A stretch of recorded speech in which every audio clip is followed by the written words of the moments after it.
Saya tidak tanya COVID, saya tanya polusi.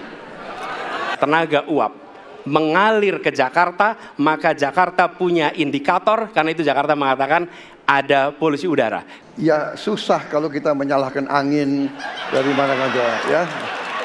Jadi saya bertanya dengan anggaran segitu besar, jumlah pendidik, langkah-langkah yang bisa dilakukan untuk dengan real dalam 5 tahun mengurangi polusi. Mas Anies pernah jadi gubernur 5 tahun di DKI. Anggaran DKI setahun sekitar 80 T.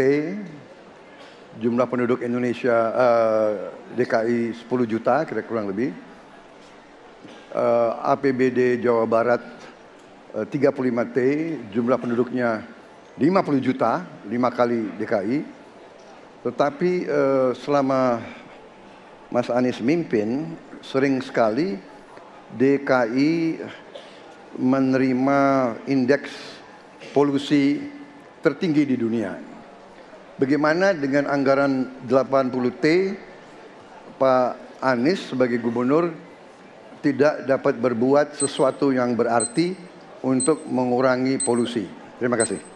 Pak Prabowo, terima kasih atas pertanyaan yang bagus, tetapi kurang akurat.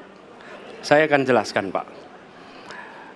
Ketika satu daerah mengatakan di tempat kami tidak ada COVID, di tempat kami COVID banyak, lalu yang tidak ada COVID kami tanya, kenapa tidak ada COVID? Nah, kami nggak punya alat testing, Pak.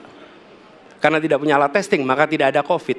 Yang punya alat testing, maka ada COVID. Okay? Saya tidak tanya COVID, saya tanya polusi. Boleh saya selesaikan dulu? Ya, jadi apa yang terjadi?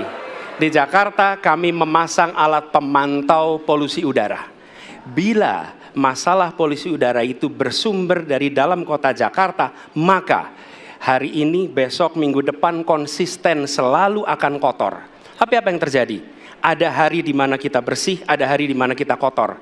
Ada masa minggu pagi, Jagakarsa sangat kotor. Apa yang terjadi? Polusi udara tak punya KTP. Angin tak ada KTP-nya.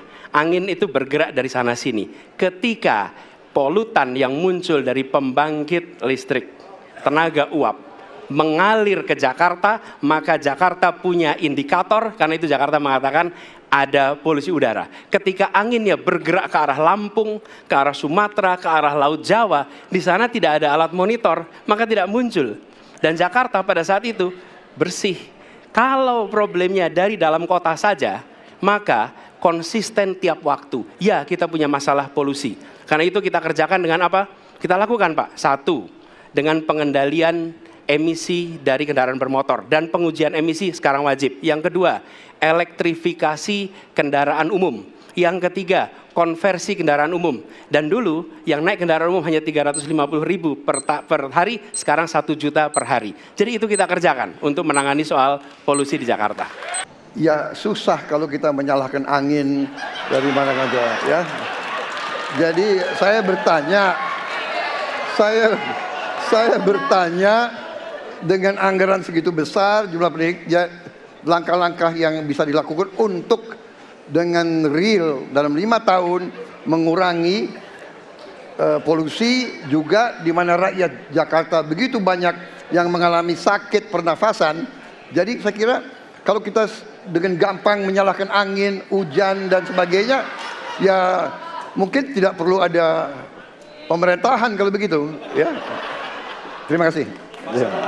Ya, inilah bedanya yang berbicara pakai data, yang berbicara pakai fiksi. Okay? Ini pakai data. Jadi ketika ditunjukkan, ya memang ada sumber polutan dari dalam kota. Tapi kalau sumber polutan itu hanya dari dalam kota, maka Pak pakai logika sederhana sekali. Jumlah motor dari hari ke hari sama, jumlah mobil dari hari ke hari sama. Maka harusnya angka polusinya sama setiap waktu. Betul tidak? Tapi jumlah motor sama, jumlah mobil sama, ada kita sangat polusi. Ada sisi sangat tidak polusi. Nanti kalau perlu saya kirimkan gambar satelitnya kepada Bapak. supaya Bapak bisa menyaksikan. Dan inilah mengapa kita mengambil langkah itu pakai ilmu pengetahuan, pakai data, dan menggunakan saintis untuk terlibat. Kalau tidak pakai itu, maka nggak akan ada langkah yang benar.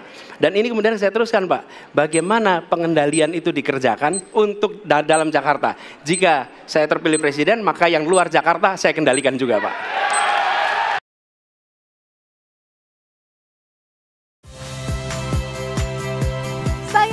Rizka Clarissa. Saksikan program-program Kompas TV melalui siaran digital, pay TV, dan media streaming lainnya.